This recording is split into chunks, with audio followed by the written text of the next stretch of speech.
ವೀಕ್ಷಕರೇ ನಮಸ್ಕಾರ. ನೀವು ನೋಡ್ತಾ ಇದ್ದೀರಾ ಫೋಕಸ್ ತುಮಕೂರು. ನಾನು ಅನಿಲ್ ಕುಮಾರ್.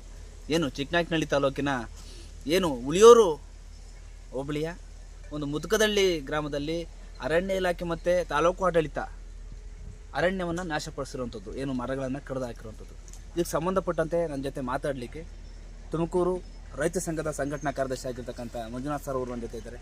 ಕಾರ್ಯಕ್ರಮಕ್ಕೆ ಸ್ವಾಗತ ಸರ್. ತಮ್ಮ ಬಂದದಾಗಿ ನಮಸ್ಕಾರ ಸರ್. ಅಲ್ಲಿ ಸದ್ಯಕ್ಕೆ ಏನಾಯ್ತು ಸರ್? ಅಲ್ಲಿ ಇದೇ ತಿಂಗಳ 10ನೇ ತಾರೀಕು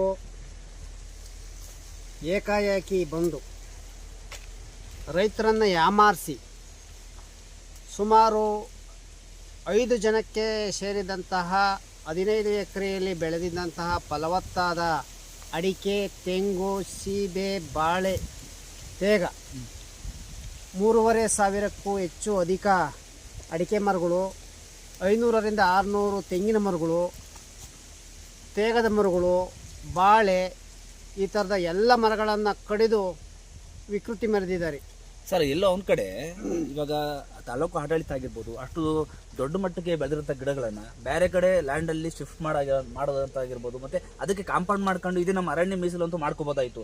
ಆದರೆ ತಾಲೂಕು ಆಡಳಿತಕ್ಕೆ ಇದ್ರ ಬಗ್ಗೆ ಅವ್ರ ಗಮನ ಇಲ್ವಾ ಸಾಹೇಬ್ರೆ, ಈ ಥರ ಎಲ್ಲ ಮಾಡೋಕ್ಕೆ?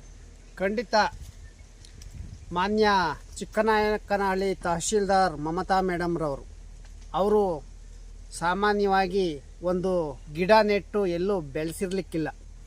ಆ ಬೆಳೆಸಿದ್ರೆ ಅವ್ರಿಗೆ ಖಂಡಿತ ಆ ಥರ ಅವರು ಮಾಡ್ತಿರಲಿಲ್ಲ. ಏಕೆಂದರೆ ಒಂದು ಮರ ಗಿಡ ನೆಟ್ಟು ಅದಕ್ಕೆ ಗೊಬ್ಬರ ಹಾಕಿ ನೀರು ಬಿಟ್ಟು ಬೇಸಿಗೆಯಲ್ಲಿ ಬೆವರರಿಸಿ ಅದನ್ನು ಬೆಳೆಸಿದ್ರೆ ಅವರಿಗೆ ಗೊತ್ತಿತ್ತು. ಖಂಡಿತ ಅವರಿಗೆ ಎಲ್ಲೂ ಗಿಡ ಬೆಳೆಸಿಲ್ಲ. ಅವರು ಗುಬ್ಬಿ ತಾಲೂಕಲ್ಲಿ ತಹಶೀಲ್ದಾರ್ ಆಗಿದ್ದಾಗ ತಿಪ್ಪೂರಿನಲ್ಲಿ ಇದೇ ರೀತಿ ಗಿಡಗಳನ್ನು ಕಡಿಸಿ ವಿಕೃತಿ ಮೆರೆದಿದ್ರು. ರೈತ ಸಂಘದ ಪ್ರಬಲ ಹೋರಾಟದಿಂದ ಅವತ್ತು ಆ ಪ್ರಕರಣ ಅಂತ್ಯ ಕಂಡು ಅವರು ವರ್ಗಾವಣೆಯಾಗಿ ಬೇರೆ ಕಡೆಗೆ ಹೋಗಿದ್ರು. ಹಾಗಾಗಿ ತಹಶೀಲ್ದಾರ್ ಮೇಡಮ್ರವರು ಎಂದೂ ಒಂದು ಮರ ನೆಟ್ಟು ಅವ್ರು ಬೆಳೆಸಿಲ್ಲ ಸರ್. ಅದರಿಂದ ಈ ಥರ ಮಾಡ್ತಿದ್ರು. ಅದರಿಂದ ಈ ಥರ ಮಾಡ್ತಿರ್ತಕ್ಕಂಥ ಅರಣ್ಯ ಇಲಾಖೆ ಕೆಲಸ ಏನಪ್ಪ ಅಂದರೆ ಸಸಿಗಳನ್ನು ನೆಡಬೇಕು ಅನ್ನೋಂಥದ್ದು. ಸರ್ಕಾರದ ವಿವಿಧ ಯೋಜನೆಯಲ್ಲಿ ರೈತರಿಗೆ ಸಸಿಗಳನ್ನು ನೀಡಿ ಸಹಾಯಧನಗಳನ್ನು ಇಲಾಖೆನ ಸಹ ಕೊಡ್ತಾ ಇದೆ. ಆದರೆ ಇಲಾಖೆ ಎಲ್ಲೋ ಒಂದು ಕಡೆ ಈ ಥರ ಮರಗಳ ಪ್ರಕರಣಕ್ಕೆ ಸಿಲುಕಿ ರೈತರುಗಳು ಓಡಾಟ ಮಾಡ್ತಿದ್ದಾರೆ. ಇಂಥ ಸಂದರ್ಭದಲ್ಲಿ ಅರಣ್ಯ ಇಲಾಖೆ ಅಧಿಕಾರಿಗಳು ಈ ಥರ ಮರ ಕಡಿತಾರಂದ್ರೆ ಅವ್ರಿಗೆ ಶಿಕ್ಷೆ ಕೊಡಬೇಕೋ ಬೇಡವೋ ಅನ್ನೋಂಥ ಸರ್. ಸರ್, ಇವಾಗ ಇದು ಸಂಬಂಧಪಟ್ಟಂಗೆ ನೀವೇನಾದ್ರು ಕೇಸ್ ಹಾಕಿದ್ರೆ ಸರ್, ಇಲ್ಲ ಮೇಲಧಿಕಾರಿಗಳು ತಿಳಿಸಿದ್ರೆ ಸರ್, ಜಿಲ್ಲಾಧಿಕಾರಿಗಳಿಗೆ ಈ ಥರದ? ಖಂಡಿತ ನಮ್ಮ ರೈತ ಸಂಘದಿಂದ ಜಿಲ್ಲಾಧಿಕಾರಿಗಳಿಗೆ ಒಂದು ಮನವಿಯನ್ನು ಈಗಾಗಲೇ ಕೊಟ್ಟಿರ್ತಕ್ಕಂಥದ್ದು. ಅರಣ್ಯ ಇಲಾಖೆಯವರು ಈಗ ಹೋಗಲಿ, ರೈತರಿಗೆ ಅದು ಅರಣ್ಯ ಇಲಾಖೆಗೆ ಸೇರಿರಲಿ ಆ ಜಮೀನು, ಅಲ್ಲಿ ಇರ್ತಕ್ಕಂಥ ಗಿಡಗಳನ್ನು ರಕ್ಷಣೆ ಮಾಡ್ಬೋದಾಯಿತು. ಅಲ್ಲಿಗೆ ಅವ್ರಿಗೊಂದು ಕಾಂಪೌಂಡ್ ಹಾಕೊಂಡು ಇಲ್ಲ ಮುಳ್ತಂತಿ ಬೇಲಿ ಹಾಕ್ಕೊಂಡು ಅದನ್ನು ಅರಣ್ಯಕ್ಕೆ ಸೇರಿಸ್ಕೋಬೋದಾಯಿತು.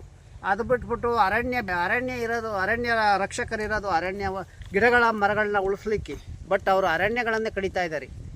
ಇದು ಎಷ್ಟು ಸರಿ? ಇದು ಇಡೀ ಈ ಜಿಲ್ಲೆ ಒಳಗೆ ರಾಜ್ಯದಲ್ಲಿ ಎಷ್ಟು ಈ ಥರ ಮಾರಣ ಹೋಮ ಮಾಡಿದ್ದಾರೆ. ಆ ಕಡ್ದಂಥ ಮರಗಳನ್ನು ಸಾಗಿಸಿ 1.5-2 ಕಿಲೋಮೀಟ್ರ್ ದೂರದಲ್ಲಿ 1 ಎಕರೆವಷ್ಟು ಕಾಡು ಗಿಡಗಳನ್ನು ಕಿತ್ತು ಸರ್, ಅಲ್ಲಿ ಈ ಗಿಡಗಳೆಲ್ಲ ತಗೊಂಡೋಗಿ ಮುಚ್ತಾ ಇರ್ತಕ್ಕಂಥದ್ದು. ಯಾಕೆ ಅಂದರೆ ಜನಗಳು ನೋಡ್ತಾರೆ, ಬಂದು ಉಗಿತಾರೆ, ದೊಡ್ಡ ಇಶ್ಯೂ ಆಗುತ್ತೆ ಅಂತ ಹೇಳಿ ಈ ಕೆಲಸವನ್ನು ಮುಚ್ಚಾಕ್ಲಿಕ್ಕೆ ಮಾಡ್ತಾ ಇರ್ತಕ್ಕಂಥದ್ದು.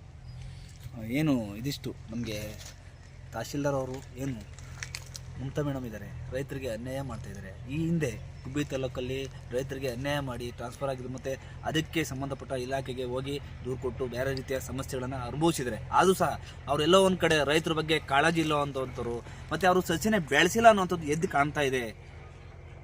ಅರಣ್ಯ ಇಲಾಖೆನೂ ಸಹ ಆಗಿರ್ಬೋದು, ರೈತರಿಗೆ ನೋಟಿಸ್ ಕೊಟ್ಟಿದ್ದೀವಿ ಅಂತ ಹೇಳ್ತಾರೆ, ಮತ್ತು ಮಂಜೂರು ಮಾಡಿದ್ದಾರೆ ಅನ್ನೋವಂಥ ಮಾಹಿತಿ ಸಹ ನಮ್ಗೆ ಇರೋವಂಥದ್ದು.